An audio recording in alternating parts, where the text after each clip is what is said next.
What's up, everybody? Welcome to day 55 of NoFap. The time is 7:58 a.m. I'm on my way to the gym for back and bicep day, but I got quite an interesting day ahead of me. The only thing I've got really on the docket, but it is very important, is a talk with my agent.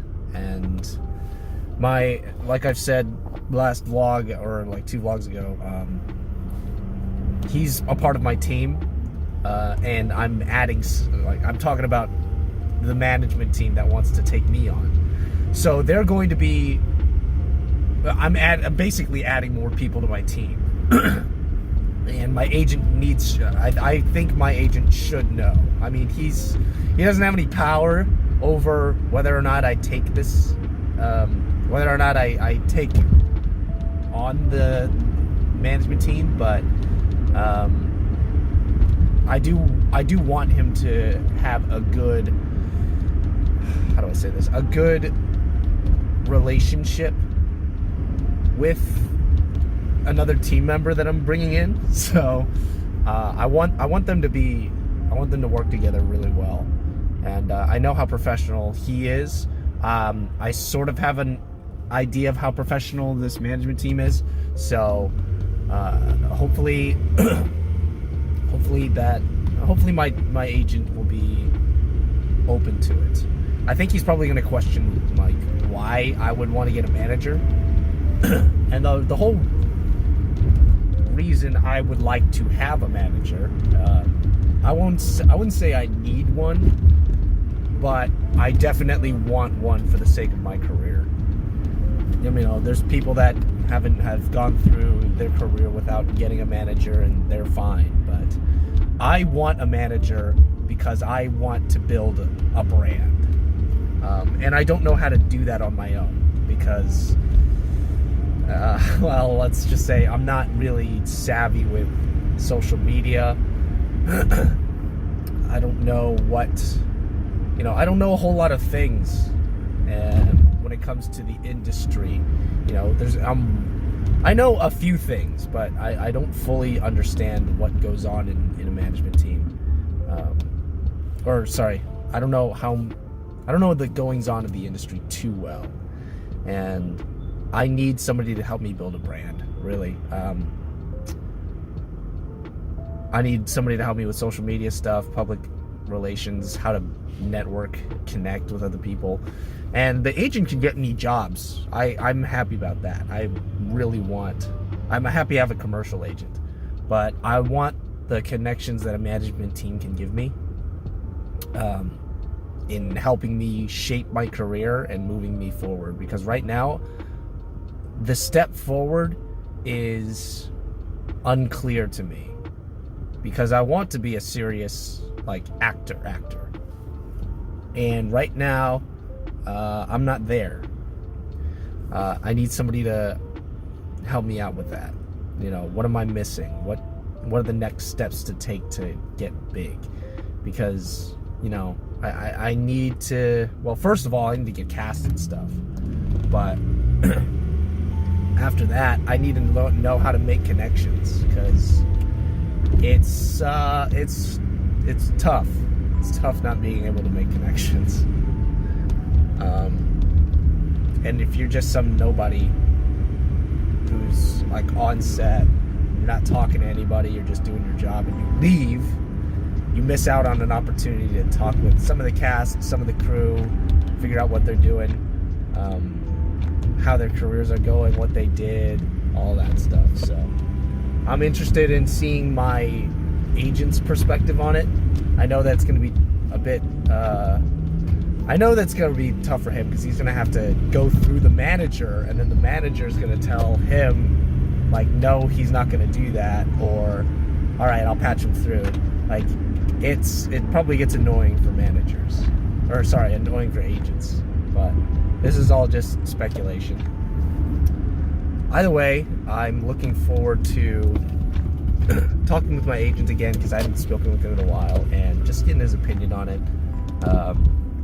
I'm definitely leaning more towards getting a manager, so I guess depending on how he what he says, his concerns and all that. Some just stuff to think about. Yeah, I'm going to hear him out, essentially. But I'm also gonna remember the points that I've made, and hopefully, I want to be on my agent's good side. He's been good to me, but at the end of the day, it's my career, so I have to shape it how I want. But anyway, yeah, after that, it's just going to be a big work day. I'm going to be working on my commercials are up. This is going to be the second day. This is going to be the most crucial day of analyzing my advertising. And if this ad doesn't do well, because I got a sale yesterday, I got a sale last night, but if this ad doesn't do well, if I don't get a sale today, then I mean, I'm gonna have to. I don't think I can keep doing this business until I get a job and get some income in, and the income's gonna be going straight back into business. So yeah, it's gonna be a big work day. So also doing job search as well. But anyway.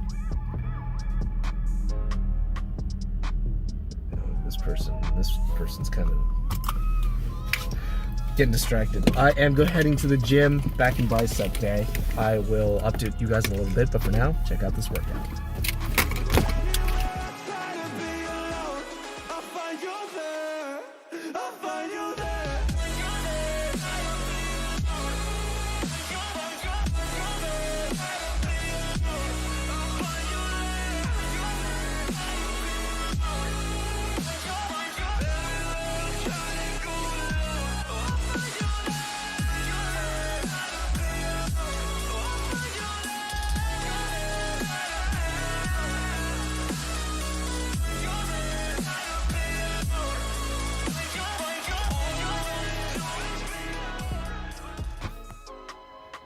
What's up, everybody? We're back.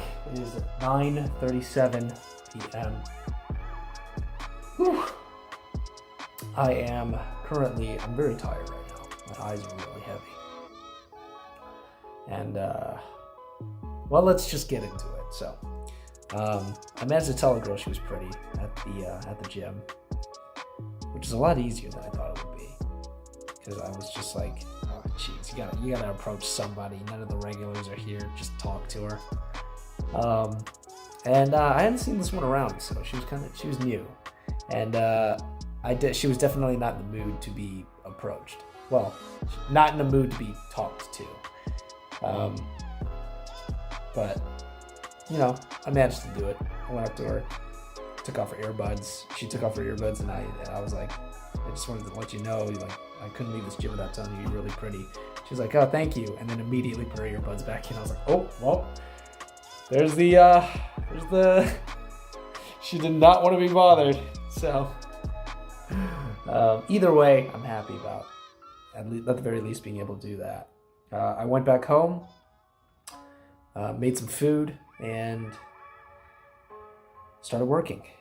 Started looking at ads, and as well as talking to my agent. He called me, hit me up, and he said, hey, let's talk about your whole manager thing. For those of you who don't know, a manager is looking to take me on. I'm looking to take them on to manage my career. But I wanted to go through it with my agent first. And he seemed a little bit hesitant. Like I suspected. I already knew he was not a big fan of managers. But he was hesitant because he doesn't want to, and I think he's thinking about it as in a more financial sense, because I'll be taking away, they'll be taking 10% of everything I do, and he just wanted to make sure, because he really enjoys, he likes what we have as a part, him being my or him being my agent and me doing commercials for him. And he doesn't want that to kind of he doesn't want a manager to get in the way of that. So So I sent him my contract. I sent him my contract for him to look over and say, I was like, listen, I don't know if, like, I read through it. I'm not sure if it said commercial or not. It didn't really say commercial. It just said TV, film, all that other stuff. So I was like, all right, here, just read the contract and let me know if there's any way, like, if they get involved in commercials. If they do, I'm going to try and negotiate the contract. But he hasn't gotten back to me yet. He said he'd get back to me today. He did not. So I will probably wait for his response. I'll probably send him a reminder tomorrow, because I don't want to keep that manager waiting too long. But if he says that that the contract gets in the way of him giving me commercial work, then I'm going to try and negotiate the contract. If I can't negotiate the contract, I might drop her, because it's just commercials. Like, that's literally it. All I'm asking from, like, all I'm asking for is, hey, you don't have to manage me for commercials. My agent's got me covered for commercials. So, you know, you want to do the film TV side, you want to do the theater side, totally great. I'm totally on board with that. But if you touch commercials, my agent's not going to be happy. I'm not going to be happy, because I really like my agent, and I've been with him for way longer. I trust him way more. So even though I'm missing out on a lot of opportunities there, the last thing I want to do is piss off my agent, because or make the life for my agent harder, because he's a really talented agent and he's great. I very much like him. So yeah, my agent is somebody that I do not want to lose, or even make life difficult for him, because he's been really good to me. So, that being said, I'm still waiting for a response to see if he's read over the contract or not, and his thoughts on it. Of course, I have the final say. It's my career, but you know, we'll see. We'll see what happens. But it was a very good discussion about the career stuff. Other than that, I shut off my test. I shut off my product on the business side of things. I shut off my product. It didn't do so well. I got one sale and one sale only. I didn't get a single sale today, so back to the drawing board. And my funds are, I have another product that I would like to test. However, my funds aren't currently there right now. So I'm still waiting to hear back from a lot of things that I applied for, but who knows when they'll get back to me. In the meantime, I'll keep applying for stuff. I did a lot of job searching today. I did a lot of acting stuff too. I did a lot of audition searching for that too. So it's kind of just like reaching for opportunities at this point. That was pretty much my entire day. Yeah. So when I got back, when I finished all of that, I started thinking about books, because I was listening to a podcast, and I was listening to a very curated. I have a very curated TikTok that is all about like the only thing that show up on my TikTok are millionaires or Christians. So I have a very curated TikTok. Anything outside of that, I immediately block. But my very curated TikTok always, once in a while, will come up with a millionaire saying, like, here's the books you should read. Here's the books that I read that made me into a millionaire. It's just like, okay. So I started doing some research on some books. And there was a book that caught my eye because of how many people are fearful of it, or how many people were saying, like, this book is dark and messed up. But it is one of the books that changed my life and really had an effect on me as a millionaire. And it's you probably heard of it. It's the 48 Laws of Power by Robert Greene. And I thought, this book is dark. However, it also says it's amoral. So it's not good, it's not evil. It really did. It's basically kind of treated like a gun. It really depends on who's reading it. So I'm kind of, so because of that, I'm listening to an audiobook of it right now. And I've gotten to the third, I've finished the third chapter, and I decided to stop there. Already, it's a very, I can tell why people are treating it like a gun, because already the language the written language of it, it's definitely dangerous. Especially if it gets into the wrong hands, it can be a very dangerous tool, just like a gun. However, in the hands of good people, and the hands of people that are, responsible with it, it can be a tool to hopefully spread some good. But it's it is definitely a dark book. Those that have a not so clear moral compass can use that book for nefarious purposes. But I highly don't recommend reading the 48 Laws of Power. I don't recommend it, because you have to have a pretty high moral compass, as well as I read it like a skeptic, really. There are certainly some good points about it, some interesting points in it, but I definitely read it as a skeptic, and I read it as a Christian. There are things in that book that are certainly amoral, definitely amoral, I would say, because there are techniques and things that I would not like to use, because it's very manipulative. It's very, I don't know, it gives an opportunity for darkness. And if you don't have if you don't have a good moral compass, or if you have no qualms of doing some pretty nefarious, innocently nefarious things that snowball into really messed up stuff, because it's not like murdering somebody. It's very it's telling a little white lie, or even a small manipulation that cascades into dire consequences. So, it's I would say a very dangerous book, and in the wrong hands can have catastrophic results. So, I'm probably going to continue reading it, but I don't recommend anybody to read it. Not unless you have a good moral compass, and my moral compass is the Bible. So anything that the Bible says, I hold it high, way higher than the 48 Laws of Power. So, but definitely a very interesting read.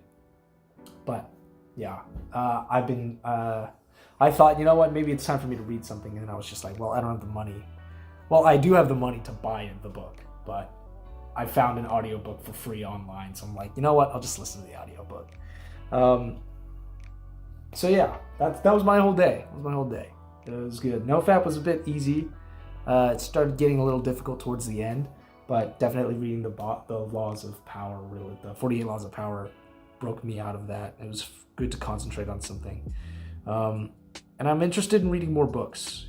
I think acquiring knowledge and educating myself is going to be very important. The things that I do like about the 48 Laws of Power, I'll say this. The things I like about 48 Laws of Power is because it taught me that everything is there is some kind of power. There's everything in this life right now is always like a power struggle. There's power struggles going on everywhere all the time. It's just human nature. And so when I start realizing that I have power, it really depends on what I give that power to. I start to realize that pornography is when I was still in that, lifestyle, that pornography was something that I would give power to, give all of my power to. It would be sapping power away from me. And whoever uploaded those videos, whoever uploaded those images, were grasping at power. And so they got mine. And for me to give power to something so dreadful and so sinful and messed up is not becoming of a Christian. So, I'm starting to become aware of what I'm giving my power to. And also, I suppose, how to acquire power for the betterment of people. Acquiring power for the kingdom of God, I suppose I could say.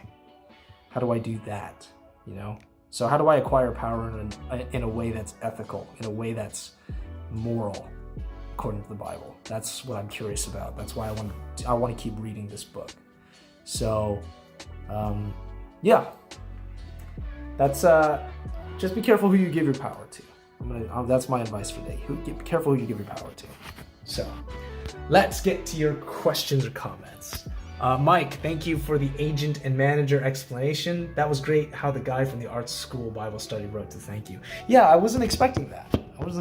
I think that's, you never really, you never know who you're helping, For me, it was just being vulnerable with other Christians. And that's not something that a lot of people do. And I realized that when I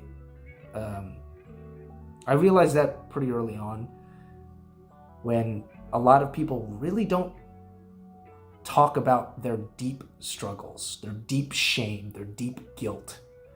They talk about they talk about their struggles, all the time. They talk about, oh, I'm struggling with this, I'm struggling with that, oh, can you pray for me? But what's that one thing that you're like, oh man, like I screwed up. It's bad to the point where I don't think God can forgive me. That can lead people to a dark place, guilt and shame and I was once there. And when I was able to share that and not have everybody in the church be like, oh, you're sinful, you're messed up, that's a messed up thing to do. And instead they treated me with compassion and love. I was just like, okay, well, what that tells me is I thought God couldn't forgive me for what I did, but the truth is he's already forgiven me. It was me that couldn't forgive myself. In my pride, I couldn't forgive myself when God had already forgiven me. So when I realized that, I was just like, there's plenty of people, there's probably so many people going through that. If I share my testimony with everybody, if I share my testimony with these people who are going through some really hard times because of a huge screw up that they did, that they believe that God can't forgive them, they need to hear my testimony. So, any chance I get, I would love any chance I get to share my testimony, I love doing it because I get to see people's lives changed. I get to see people experience the true forgiveness of God, like true forgiveness of God. I get to see people being vulnerable in the church, I've heard so many other testimonies of like, oh man, like I sinned real hard here to the point where I don't think God can forgive me. I was like, listen, here's what I did. And I realized that God had already forgiven me. You need to be able to forgive yourself because God's already done so. You're clean in his eyes. And just to be able to see so many lives come back to Christ because of that, I don't hear about it too much. There are lovely times when I get to witness it, but I don't get to hear it too much. And to be able to hear that from that guy, very special to me. And it made me realize, like, that's one of the paths that God led me on. And I'm happy to be, he used my sin for good. He used, and not just through somebody else, it was through me. He used my sin for good. Through me, of all people, too. So, it's just amazing to see God work in not just my life, but because of my life and how screwed up I was, how it can affect other people too. So, that was a lovely message that he sent me. So I'm praying for him. for sure. And I know he's praying for me. But thank you for the... Okay, we're back. I don't know what happened, but thank you for the comment, Mike. I appreciate that. For everybody else still watching, I want to know. I'm going to ask a random question because I just want to fill the comment section. Honestly, I want to fill the comment section. I like interacting with you guys. So let me know what's your favorite food.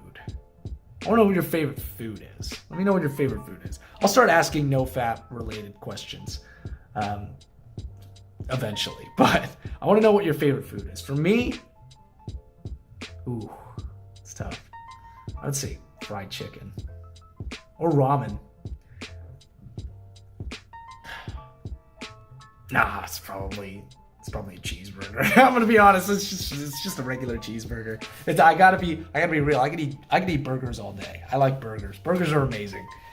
Cheeseburgers, bacon cheeseburger, any kind of burger with cheese, so good. I love it.